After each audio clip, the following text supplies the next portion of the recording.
Hey everyone, welcome to the comeback edition of the Dean and Joe Sports Show. As always, I'm Dan. And I'm Jeff. Joe, Trevor Lawrence's comeback last Saturday night may have been the greatest comeback I've ever seen in sports when you think about all of the circumstances that he had in the first half, the magnitude of the situation, and the fact that not only had he thrown four interceptions, he threw three interceptions to the same player in the first half. Three interceptions to Asante Samuel Jr., who maybe did something that I never even saw his dad do. I mean, he was so dominant in that first half. It may have been one of the coolest things I've ever seen a cornerback do with how much he dominated that first half. But the biggest story of that game is not what Asante Samuel did, but the way that Trevor Lawrence came back in the second half with, while he threw four interceptions in the first half, three of which, of course, to Mr. Samuel, he threw four touchdowns in the second half with no picks, brought them all the way back from 27 points down, and got the Jags their first playoff victory in probably about 5 years. Yeah, I mean, that was a huge win for them. The way it transpired, just a tale of two halves, unlike anything we've ever really seen in NFL playoff history. And you look at the Chargers from their standpoint, they were a team that largely underachieved during the regular season. And what I mean by that is obviously they made the playoffs, but they were a talented roster and they were expected to challenge Kansas City in the division. And they lost the division by 3 or 4 games, won a lot of possession games this year. But then they came out, flexed their muscles in this game, and then they just completely blew it in the second half. Yeah, Joe, they really did. And, there was a lot of questions I think that you had brought up about Brandon Staley's coaching style coming into this game and how he had, he lost a lot of close games too. And there were a lot of questions about whether he was really the guy to get it done. He definitely didn't do himself any favors in this one. But on the flip side of it, I was so impressed with Doug Peterson. He's a guy that, a lot of people forget he won the Super Bowl with the Eagles. He came up with the Philly special and then he got unceremoniously dumped. I mean, not the next season, but like 2 seasons afterwards, which was crazy to me based on the fact that I don't even think the Eagles, had they ever even won a Super Bowl before he won one?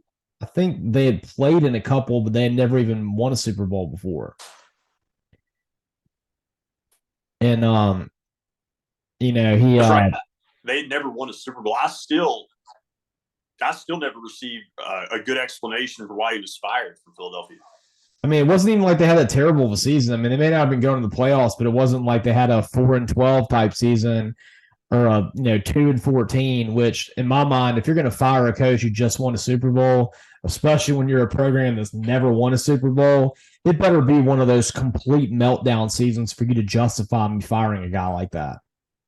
Yeah, I didn't get it, and I know that Philadelphia was the 1 seed this year in the NFC, but at the time, to me, it just wasn't justified.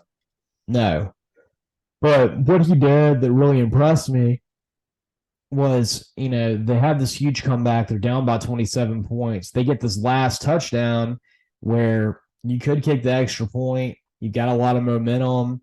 Your defense has played good in the second half. It's the safe move, but I've got a quarterback that's got a lot of confidence. I think my defense will hold him. And even if I don't get this, then I think they'll hold him and I'll get the ball back. I want to win the game. And I want to show my young quarterback who is so talented, but who had such a rough go over in the first half, but has shown me so much grit and moxie in the second half. I'm going to give it to you. And what did Trevor Lawrence do? He ran 2 yards up the middle and just strong armed it and just, put it right in there, got the 2-point conversion. And I thought that was one of the best coaching moves I've seen in a long time. I'm a huge proponent of always going for it, going for two when you're the team that's the underdog, when maybe you're a team that you think can you get to overtime, maybe they got a little bit better players than you. I also like it when you just got momentum. And this was, to me, was one that was maybe not so much that the Chargers were the better team. They were the one that, you wouldn't want to be in the overtime with. I thought this was, I'm just so impressed with my team. Just go finish the job right now. Yeah, I mean, don't stop now. Take the opportunity right there when it presents itself. And to your point, Lawrence rewarded him for that bold decision. Yeah. And just another reason in my mind that I think Peterson is a great coach and someone who never should have gotten fired by the Eagles. Absolutely. And Joe, I mean, I'm not. This is going to sound hypocritical what I'm about to say. I'm not. I'm not going to forgive all coaches that have won a Super Bowl because someone else in the AFC had won a Super Bowl before and was incredibly boneheaded in their coaching moves during a game. The Ravens came to play against the Bengals.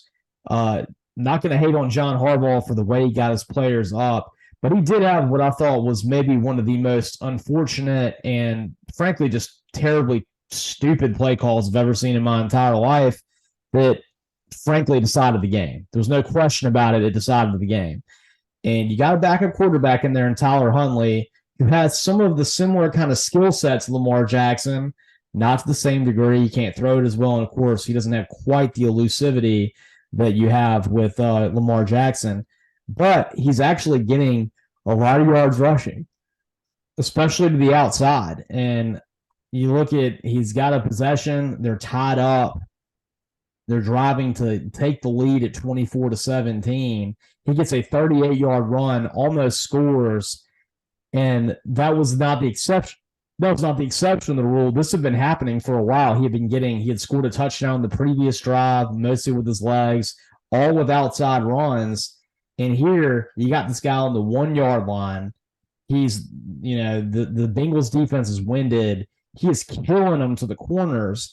And instead of doing just like what I talked about earlier about Texas A&M's mistake against Alabama, putting your fastest player out there to do the pylon route and just run straight for the sticks, he runs it right up the middle with a guy who's not a very tall quarterback, who's not someone that's like Trevor Lawrence where they're just going to bully their way in the end zone, or not someone that's so small, maybe someone like a Kyler Murray, they're going to hide amongst all the players and get it in down low. He's a guy that's kind of a regular size quarterback and not really, you can tell it wasn't his strong suit to do this. He holds the ball out there like a breadbasket. Of course, it gets knocked out. He's not even close to in the end zone. Then boom, Brian Hubbard returns it for 100 yards. And instead of the Ravens going up 24-17, suddenly they're losing 24-17. And there's no more points scored the rest of this game. And this play decides the football game. Yeah, that was insane how that transpired. And I think back to anytime I've seen quarterbacks do try to break the plane, put the ball up there, for grabs where it's such a risky move. I don't like to see a quarterback do that also unless they're used to doing that during the regular season. Like I've seen guys like Drew Brees and Tom Brady throughout their career do that sometimes in the regular season. And so I'd be more comfortable with them doing that in the playoffs. I've also like that decision better when it's more of like a desperation move where it's like, we can't do anything else. So this is like a last resort. But instead, it seemed like that was their preference over some better options. Joe, I feel like there was any myriad of options available to him. I think that what I said for sure would have scored, but the way that Bengals defense was winded, had no momentum whatsoever, the strength of it was all on the inside. And I mean, Mark Andrews was having just an amazing game. You could have also just faked a run up the middle and done a jump pass to Andrews. That wouldn't have been stopped either. And there was a lot of options available to him. And you're right. Quarterbacks that are used to it will do the quick, put it over and come back because you can break the plane to the goal line and that's a touchdown. It doesn't matter if the ball, when you bring it back and they knock it out. Now, on a first down, yes, I mean, that can make a difference. But you could tell that he wasn't used to that because he didn't even just try and bring it back in. He was just holding it there and just leaving it out there for someone to knock it out. And I mean, everyone who watched football for a little bit knew 2 seconds into that play it was going to get struck. Mm-hmm. Right. Very problematic there. I know the Ravens, some of his teammates were really frustrated, with that play sequence. J.K. Dobbins, very outspoken with his frustration. And if you're the Ravens, I know that you were playing with house money to such a degree going into that game because you were playing a team that was supposed to beat you and you were without your quarterback. But when the game plays out like that, a career in the NFL is only so long. And so that was definitely a huge missed opportunity. Well, I mean, Joe, it was a rivalry game. The Bengals and the Ravens is one of the better rivalries we have in all of the NFL. Very fierce division rivals. Their defense had played out of their mind and limiting Joe Burrow to only 17 points. I mean, it's weird to think of a game that was close like this where Joe Burrow had virtually no impact on it. And that was because of the way the Ravens played. I mean, they were excellent. They were getting pressure on him a lot, and they played well enough to win this game. And this is a game that comes down to John Harbaugh and his play calling, pure and simple. Mm-hmm. Right. So, definitely disappointing for them. They'll have to think about that all offseason, and especially with how well their defense played, to your point. And then now Cincinnati will advance to set up just an epic matchup against Buffalo this weekend. Absolutely. And Joe, we'll talk about that one in a little bit. Definitely the last thing I want to say about that game is how bad I feel for Tyler Huntley, because I think he had done a lot during that game to increase his value to potential suitors. If he had gotten that win over Cincinnati, I think there's a lot of teams that maybe, didn't have the first round draft pick necessity for a quarterback, but maybe they needed someone that could be a stopgap for a year, being someone that could either be a starter or you could have him on the bench. And if your starter went out, maybe you could feel free to let him have the reins the rest of the season. And he maybe could have been like a Matt Flynn type pickup where he would have had a lot of value in the offseason. And I think that just that play is going to haunt him, and maybe it's going to hurt some of the chances he would have had if they had done any other play and they had scored the touchdown and won that game. Yeah, it was largely an audition start for him. And I think that even the Ravens might have considered him, because there's some question about the status as far as whether Lamar Jackson is going to want to be traded or go somewhere else in the offseason. Yeah, I mean, I definitely think so too. And I mean, he definitely had the support of his teammates. He was playing a great game. And unfortunately, a decision that you could tell was something he wasn't comfortable with is going to be what cost him. Right. Absolutely. Joe, speaking of costing, what a huge loss by the Vikings, and one that I just kind of came out of left field there in a place where usually things don't cost much in playoff time. I mean, I feel like the Vikings are a very good home playoff team. Maybe I'm jaded in this opinion because I think of the New Orleans Saints going up there and losing in tragic ways every time the Saints played them up there. But I do feel like that's a great home field advantage.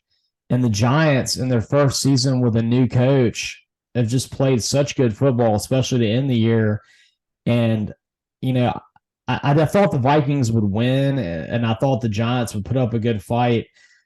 And I wasn't going to be shocked the Giants won. But what did shock me about this was the fact that the Giants, I thought, really looked like the better team from the opening kickoff and kind of controlled the game throughout the entire way. They really did. Saquon Barkley, just unbelievable performance. Daniel Jones displaying a dual threat versatility we did not know that he possessed. No clue. And I think that this is the type of win that you almost feel like could be a catalyst for them to make a long or deep playoff run. It felt like more than, just 1 week. Like, it didn't seem fluky with how comfortable and dominant they were. And on the flip side, if you're Minnesota, I think this is potentially a franchise-altering loss. And what I mean by that is, I don't know how many better chances they're going to have to make it to a Super Bowl. I know they finished third in the but when you've got the 49ers with Mr. Irrelevant, 7th round quarterback, and then, Jalen Hurts kind of coming back with the Eagles, you had a golden opportunity to contend for a Super Bowl appearance, and it didn't happen this year. I don't know when they'll get a better chance. Well, Joe, they had the most experienced quarterback in the NFC in the playoffs. How weird is that? With no Aaron Rodgers in the playoffs, suddenly Kirk Cousins was sitting in there, and he was the old man in the room, the old grizzled veteran who has done it a bunch of times. You had Jalen Hurts, you had Brock Purdy, who no one thought would take a snap this year, entering into his sixth start. And there wasn't a whole lot of, and Daniel Jones in his second full season as a starting quarterback with the Giants. And Kirk Cousins definitely was the man to beat in this playoff, the one who knew it the best. And now he's sitting at home. Yeah, and just such great players around him, with Justin Jefferson having such a great year, and it looked like they had a great chance. And now we're left with the playoffs with, shockingly, where I think the oldest quarterback is Dak Prescott at 29. That is very strange.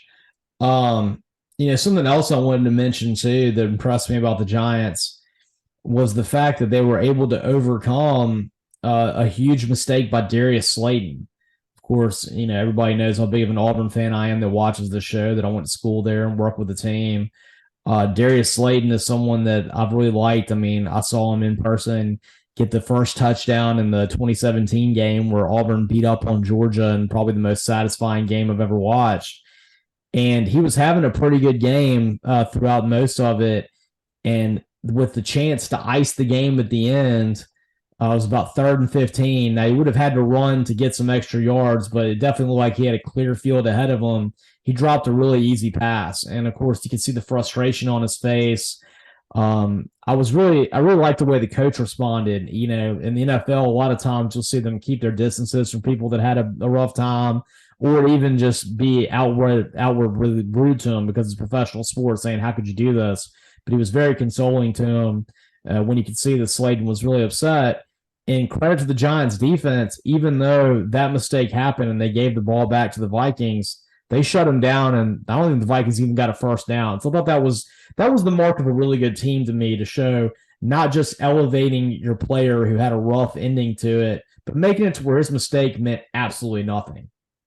Yeah, and how rare is it that you don't see something like that come back, to bite a team? Like, I think that was kind of a feel-good moment, that they didn't have to worry about that, and that when you erase that memory, you just look at the dominance that they had. Other than that, right? And I mean, and how great of a feeling is that for Darius Slayton, who I would expect for him to come out and have a good next game, because he's going to have the motivation to want to play better, but he's not going to have this hanging over his head that it did anything wrong.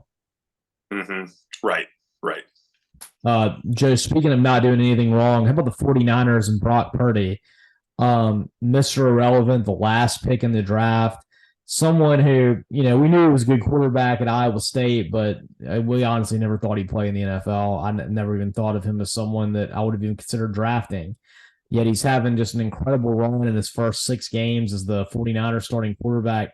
I saw entering the playoff game, he had 4 more touchdown passes than the next closest 49er great in their first 6 games as a starting quarterback. I think he had 11 to Steve Young's 7, which, to even be in the same sentence as Steve Young with Brock Purdy is just a crazy thought.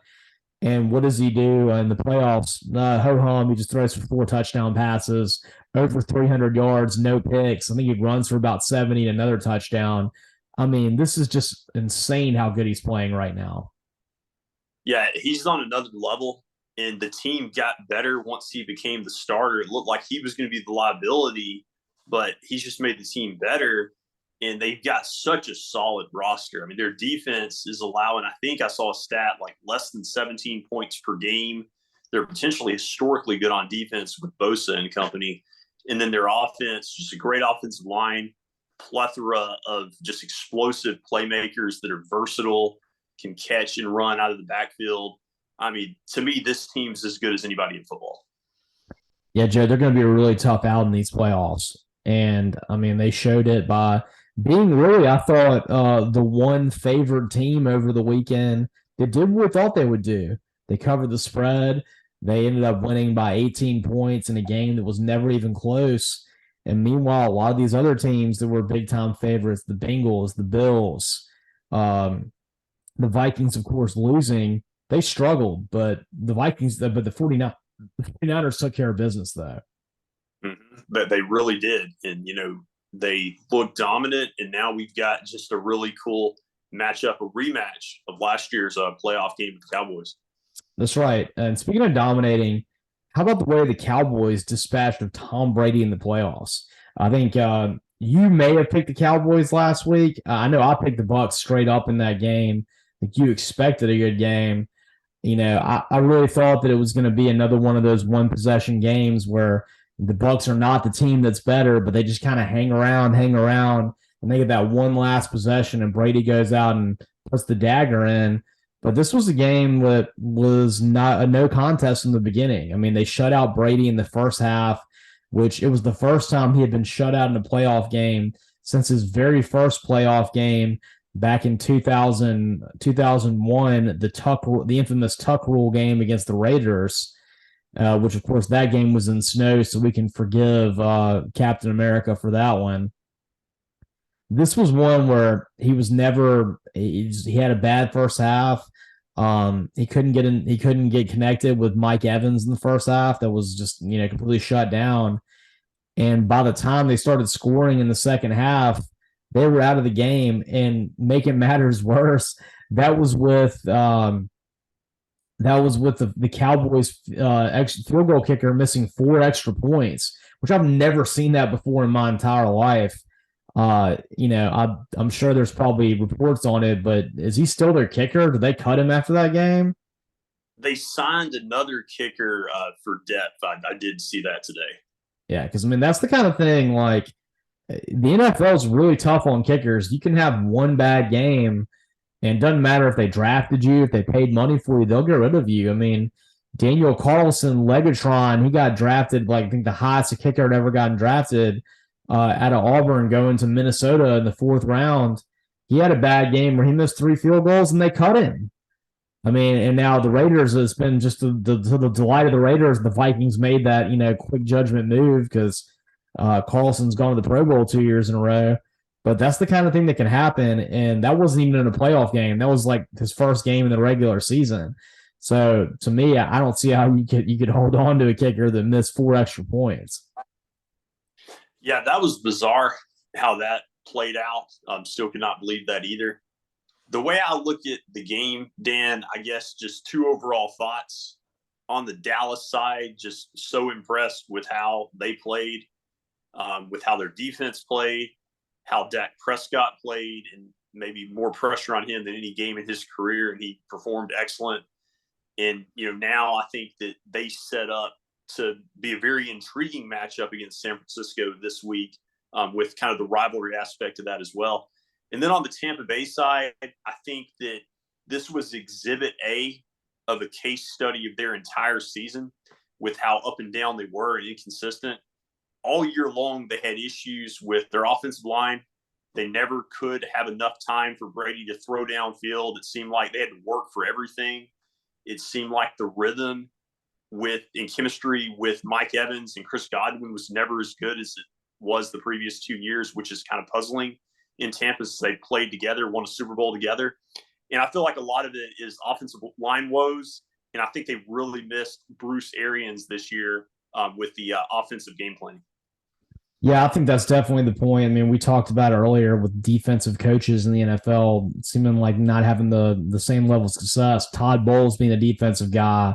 You look at what happened with the Bucs this year. I'm sure he's going to be someone that he may or may not get retained, but he's going to have some heavy conversations during the offseason. Yeah, I think so. I think if he stays, you might see a coordinator change, possible. Oh, definitely. But yeah, I mean, it was all levels of their offense. They weren't being able to connect with their superstars and Godwin and, of course, Mike Evans, but they also were having a lot of trouble running the ball. I mean, I think Fournette had a couple good years in a row, and he took some serious steps back this season and wasn't quite the running back that we had seen. Mm-hmm. Yep. And so, that was a huge issue for them. They also missed Gronkowski in the red zone. And so, it's going to be interesting to see what Brady does. We'll have plenty of time all offseason, to talk about what he's going to do next. But I do think, you were talking about Daniel Carlson, I do think that offensively, schematically, the Raiders would be an interesting fit if he wanted to come back one more season. That would be interesting right there. Yeah, I mean, that would be a fascinating story right there. And, I was interested in thinking about Gronkowski with the Bucs. It seems like 2 years ago when they had the Super Bowl run, they had just an embarrassment of wealth at the tight end position. You had Gronkowski, you had Cameron Brate, you had O.J. Howard. I mean, Mike Evans is essentially a tight end. He's just someone that is a receiver, but he plays a lot like a tight end. And then suddenly you lose Gronkowski, you trade away O.J. Howard, And now they've got one of the weaker tight end groups in the NFL, and it's been kind of funny how that's flipped on its head. Yeah, it really is. I mean, they were down to like kind of K Dodson, and I really think that you saw the red zone interception that he threw early in the game, and I feel like part of that is a microcosm of just not having great options to throw to there. Absolutely. I mean, that's where the tight ends come in the best is in the red zone. That's why I was saying that, if you weren't going to run Tyler Huntley and you were the Ravens, throw it to Mark Andrews, who had been a complete matchup nightmare for the Bengals that entire game. I mean, this is the new wave of the world as the tight ends, and that's why if Brock Bowers isn't the number one overall pick in the draft, whatever GM is that has the number one pick should be kicked out of the league for lunacy. It seems like those tight ends, can carry the day. I mean, Travis Kelce staying in Kansas City allowed Mahomes not to miss a beat. Mm-hmm. Yeah, I mean, that just shows you. I mean, hey, we're talking about Brock Purdy. Having George Kittle's out there is making Brock Purdy's life a lot easier right now. That's true. I mean, but yeah, just really impressed by the Cowboys. The last thing I want to say about it was Dak Prescott. You were saying how this is an important game for him. I think it was an important game for his relationship with Jerry Jones because I saw all these stories out last week where Dak Prescott was talking about how tough it is to potentially cancel a cruise that he had coming up the next week with a Disney cruise, and how expensive a Disney cruise was and how expensive it was to cancel it. And all the while I'm sitting there being like, dude, you have a playoff game this week. So are you saying that you booked this with the thought that you either wouldn't make the playoffs or you wouldn't make it past the first round of the playoffs? And Jerry Jones has his eyes and ears everywhere. And I'm like, so he knows now that you thought you weren't going to make it past the first week of the playoffs. And I kept thinking to myself, I was like, he's been on thin ice a lot of times, I think, with Jerry Jones, with getting these huge contracts, not paying off on it. He better play well, and he did. So maybe that's something that he can use moving forward. Oh, yeah. Like if they had lost the game, Dallas, they would have had some really significant conversations with both Prescott and Mike McCarthy about, guys, we can't beat an 8-9 team, the way this was set up. I just don't know if it's going to work out with this nucleus. Absolutely, yeah. I mean, I think that would show you that the nucleus was an error, even though you had someone that's been one of the highest passing quarterbacks in the NFL, a guy who's won a Super Bowl in the past, even though you and I think he's maybe the worst Super Bowl winning coach ever. And of course, Ezekiel Elliott and all the talent that they have. But now they get a chance to you have the opportunity to take on the 49ers. And Joe, in wrapping up all the games from last week, the last one I want to talk about is the Bills and the Dolphins. And what I thought was the most disappointing performance by one of the elite teams that we had in the NFL. You and I both thought the Bills were going to flex. The Josh Allen was going to show, I'm ready to take that next step and maybe make the Super Bowl. And the defense was going to be a little bit better, especially taking on a Skylar Thompson, the third string quarterback for the Dolphins. Instead, the Dolphins were in this game. The Bills jumped out to a 21-0 lead, but then the Dolphins came back in and hung around and had multiple chances to tie or win the game at the end. And I just thought that was a very bad performance by a team that I thought was supposed to be elite. Yeah, it definitely makes you question their chances to win the AFC and make it to the Super Bowl, because coming into the year, they were a Super Bowl or bust contender. And I think that I will say, Miami has two of the best receivers in football with Hill and Waddle in the numbers they put up this year. But still, you're right. You're dealing with a third string quarterback, and you definitely at home expect to win more convincingly. And so I think that Buffalo, they're going to have to kind of find themselves this week in preparation for Cincinnati. Absolutely, because, not only are we talking about a third-string quarterback, we're talking about a Miami team. Miami having to go from the beautiful sunny shores of Miami Beach all the way up to the frigid north in Buffalo, where I think it's almost inhumane to make people play football in January, and where you have a fan base that prides themselves on being so tough that they attend outdoor games when they know that it's crazy and that it's terrible. And we saw this, recent nor'easter that had 50-mile-an-hour winds with floods and snow, and where players had to walk to practice because their cars were snowed in. And you'd think that this kind of environment, they'd be able to take, have a very easy time with a team that's used to the kind of Miami weather. And I thought that was another element that made this even more embarrassing for the Bills. Mm-hmm. That's definitely a component as well. Yeah. So we'll see how they react, especially their defense, who had a very poor game when they take on the Bengals. And Joe, and talking about next week's games, the Bengals and the Bills, probably the one I'm most excited for. And it's also my lock of the week. And I'll tell you why that is. We talked about the Bills defense being really suspect last week. Meanwhile, the Bengals, their defense is the reason they won the game. While Joe Burrow had maybe one of the worst games we've seen him have in a while as a quarterback. I think he's going to be very motivated. I think Josh Allen and that offense is also going to be motivated, knowing that they're going to have to pick up the tails of the defense. And I think this is going to be a score fest right here. I think that the Bills showed that even though the Bengals have had a little bit of a rough offensive line, I don't see the Bills taking advantage of it with all the time that Skylar Thompson had to throw. Joe, the over-under right now is 48 points. I think this game's going to skyrocket over it. And I like the over maybe in a game that's something like, even a 45-41 type affair. So I like the over in the Bills and the Bengals. It could be crazy. To me, it looks like one of those games that out of the four matchups, it has the chance to be like kind of similar to that epic Chiefs Bills divisional round game last year. Obviously, the Bills are hoping for a better result. And, I think that you think about this game being in Buffalo, Cincinnati obviously, thinks they could have beaten them 2 weeks ago. The game would be in Cincinnati. If that had happened, obviously, that game's not finished. But Buffalo gets to host this game. So, we'll see how the home field advantage plays out. I am a little bit concerned about Allen turning the ball over a little bit against Miami. He's not quite as hot as he was last year in the playoffs. But I do think, Dan, I'm going to give the edge to Buffalo at home. I don't feel very confident about that pick, but I think that with some of the concerns about Cincinnati's offensive line depth heading into this game, and with Buffalo being at home, I think that they'll do enough to be able to pull this out. Yeah, Joe, this has been one that I've been really having a tough time with. It's hard for me to have a lot of faith in the Bills after what I saw last week.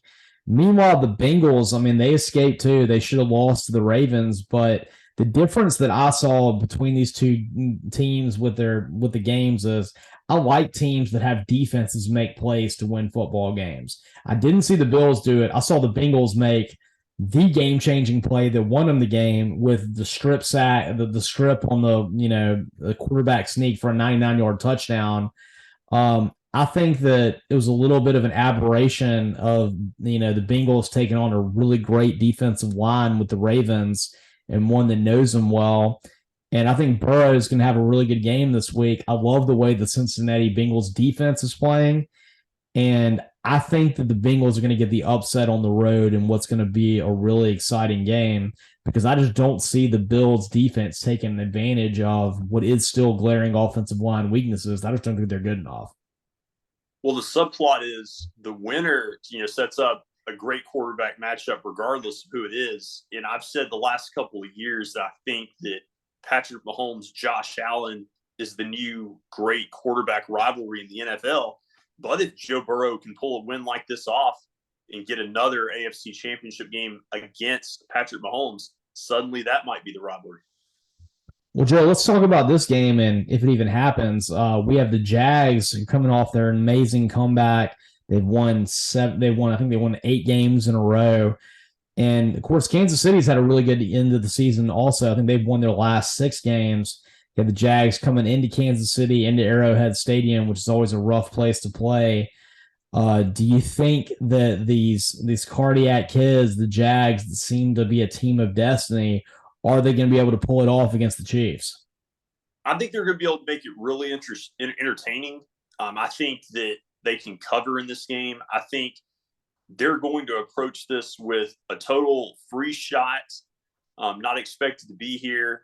And I think that regardless, I heard somebody say this week, regardless of how the season ends at this point for Jacksonville, you're into the season meeting like when you're kind of talking about or debriefing how the season went, it's going to be positive.